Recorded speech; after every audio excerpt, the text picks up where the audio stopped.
La conque à histoire. Tiféfé passait régulièrement visiter le fromager qui était sec et flétri. Tiféfé tenta de l'arroser mais rien n'y fit. Il décida de demander conseil à sa mamie Dodoze. Celle-ci lui dit « Mon enfant, sais-tu que le fromager a mauvaise réputation? Il abrite les diables.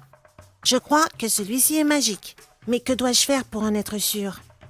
Tu grimpes sur la plus haute branche. Tu casses une branche en disant « Tim, Tim, bois sec ».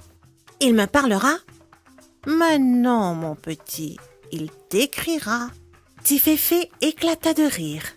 Mais mamie Dodoze le fixait avec bienveillance et il comprit qu'elle était sérieuse.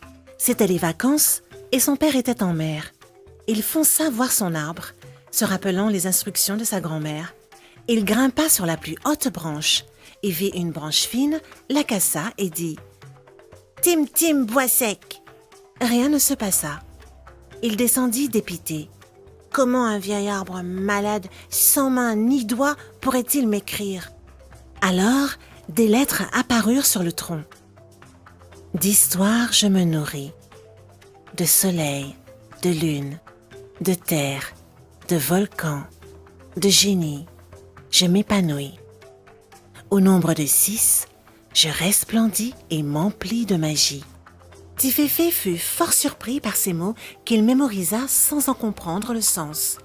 Il courut tout rapporter à sa grand-mère qui réfléchit et lui dit « Ton arbre est magique et il faut élucider cette énigme.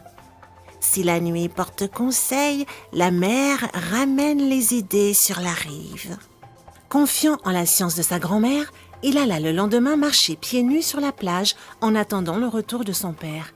Au loin, Tiféfé vit arriver son canot et lui fit un signe de la main. « Aïe !» cria Tiféfé au même moment. Il venait de marcher sur un énorme coquillage, une conque de Lambie.